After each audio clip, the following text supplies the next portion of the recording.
belakang yang menjadi alasan utama kenapa kelompok kami mengambil PLTA sebagai proyek kami. Yang pertama, potensi air di Indonesia yang melimpah. Indonesia sebagai negara kepulauan memiliki luas laut yang lebih besar dibanding daratannya. Hal ini membuat Indonesia menjadi negara yang kaya akan sumber daya airnya. Terletak di garis khatulistiwa, Indonesia menjadi negara yang memiliki curah hujan yang tinggi setiap tahunnya. Curah hujan yang tinggi ini membuat terciptanya sungai-sungai yang mengalir dari berbagai pulau, seperti Sumatera, Kalimantan, dan Papua. Sungai tersebut menjadi sumber utama air oleh masyarakat sekitarnya. Yang kedua, energi listrik menjadi salah satu kebutuhan utama manusia. Dalam aktivitas sehari-hari, semua kegiatan manusia bergantung pada pasokan listrik yang ada. Mulai dari penerangan, komunikasi, hingga kegiatan industri, semuanya membutuhkan pasokan listrik. Tanpa pasokan listrik, aktivitas manusia akan terganggu, dan produktivitas manusia juga akan menurun. Dengan kata lain, listrik sudah tidak bisa lagi dipisah dari kehidupan manusia zaman modern. Yang ketiga, sebagai pengganti energi yang ramah lingkungan. Saat ini, sebagian besar energi listrik dihasilkan dari energi yang tidak ramah lingkungan, seperti dari energi fosil, minyak bumi, dan batu bara. Hal tersebut menimbulkan dampak negatif bagi lingkungan, seperti perubahan iklim, pencemaran udara, serta persediaannya yang semakin menipis. Oleh karena itu, kita memanfaatkan energi air sebagai salah satu sumber energi listrik yang ramah lingkungan dan tidak merusak alam, sehingga dapat digunakan. Rumusan masalah pada proyek ini ada 5. 1. Bagaimana cara membuat miniatur PLTA yang dapat meniru prinsip kerja PLTA sebenarnya? 2. Faktor apa saja yang mempengaruhi besar resimal listrik yang dihasilkan oleh miniatur PLTA? 3. Komponen apa saja yang diperlukan agar miniatur PLTA dapat bekerja dengan baik? 4. Bagaimana cara menyesuaikan kecepatan kincir dengan putaran poros generator agar keduanya dapat bekerja dengan baik? 5. Apa manfaat miniatur PLTA sebagai media pembelajaran untuk memahami konsep energi terbarukan? Untuk tujuan yang pertama, yaitu meningkatkan kesadaran dan pemahaman masyarakat, khususnya bagi pelajar, tentang pentingnya energi terbarukan. Yang kedua, memahami prinsip cara kerja dari pembangkit listrik tenaga air secara sederhana melalui miniatur. Yang ketiga, merancang dan membuat miniatur PLTA yang dapat menghasilkan energi listrik secara fungsional. Yang keempat, menguji pemanfaatan energi listrik yang dihasilkan oleh miniatur PLTA untuk menyalakan replika rumah dan lampu jalan. Yang kelima, membuktikan bahwa energi air dapat diubah menjadi energi listrik melalui proses pembuatan kincir dan generator.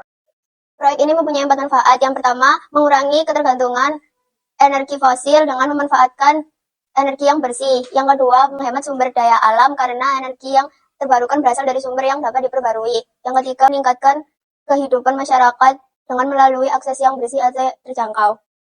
Yang keempat, melestarikan lingkungan agar tidak terjadi polusi atau emisi yang berbahaya. Jenis-jenis energi dibagi menjadi 4. Pertama, energi kinetik. Energi kinetik adalah energi yang dimiliki suatu benda karena gerakannya. Semakin besar gerakan suatu benda, semakin besar pula energi kinetik yang dimilikinya. Contoh dalam PLTA adalah air mengalir deras dan memutar turbin.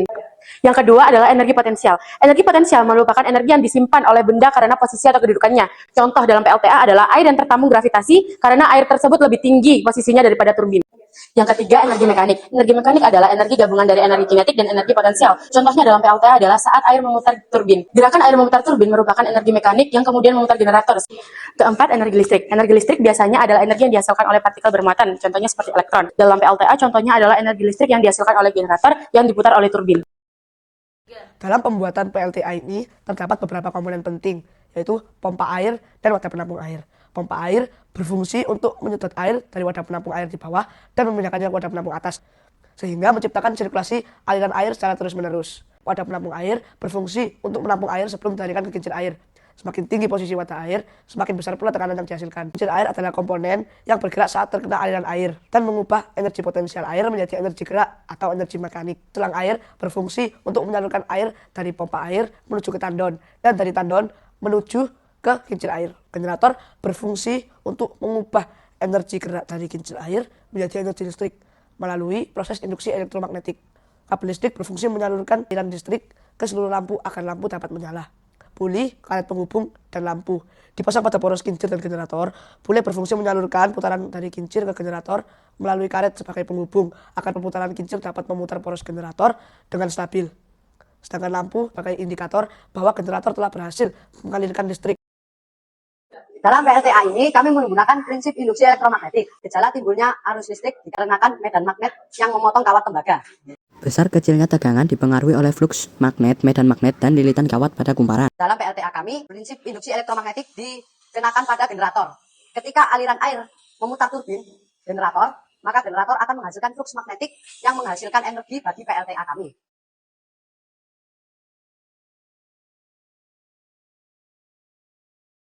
Miniatur PLTA menunjukkan bahwa energi potensial air dapat diubah menjadi energi listrik melalui proses konversi tertahap dari energi air menjadi energi mekanik. Lalu, energi listrik menggunakan turbin dan generator.